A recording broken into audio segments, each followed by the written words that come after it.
let's head right to the voicemail of Truth and Reason.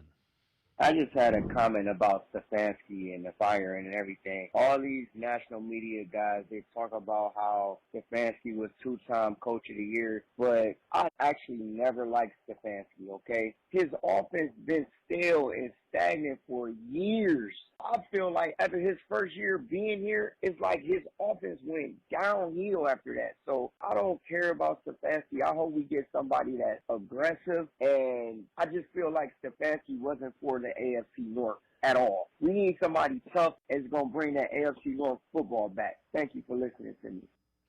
As always, appreciate all of the voicemails. Let's welcome in Fred Greetham, Senior Analyst for the Orange and Brown Report. Fred, I think we're going to find out. Kevin Stefanski is much higher. The opinion of him is very much higher across the league than it is here in Cleveland, because you're already hearing he's the top coach in this coaching cycle. But I understand the offense has kind of been going downhill the last 2 years. It's been bad. Yeah, I mean, you look at the first 4 years, you had 11-win seasons and you had a pretty good offense. And, even with Jacoby Brissett and some of the guys, Baker Mayfield until he got hurt. But one of the things we saw, especially the last 2 years, is every week, we got to do better. We got to get it fixed. And you never really saw anything get fixed or really anything change. And so I think he's a good coach. I think he's still got that in him. He gave up play calling the last 2 years, which, last year I could see that, thinking, well, we switched the offense to Ken Dorsey's offense. Let's see what he can do.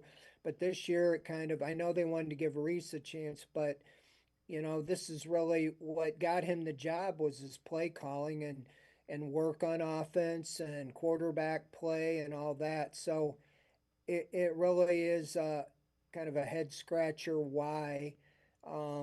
He never really had a legitimate franchise quarterback, I don't think. You can call Baker, but Baker wasn't the same player that he's been in, lately with the Buccaneers. So, yeah, it is. It's all the way around. You make the move and you're like, why did you, if they're joined at the hip, why didn't you fire them both or why didn't you keep them both? But they did what they did. And I do think national media look at it at the 30,000 feet level saying, hey, it's the Browns, they're dysfunctional. And a guy turned them around even for a little bit and he got coach of the year. So obviously, he's a great coach. So it could be like Bill Belichick. He'll go on and to great things. That's kind of what seems to happen, with the Browns. But we'll see, as far as, you can make a case, and I made a case. I wrote last week, I said, I think all things being equal, that you keep Stefanski.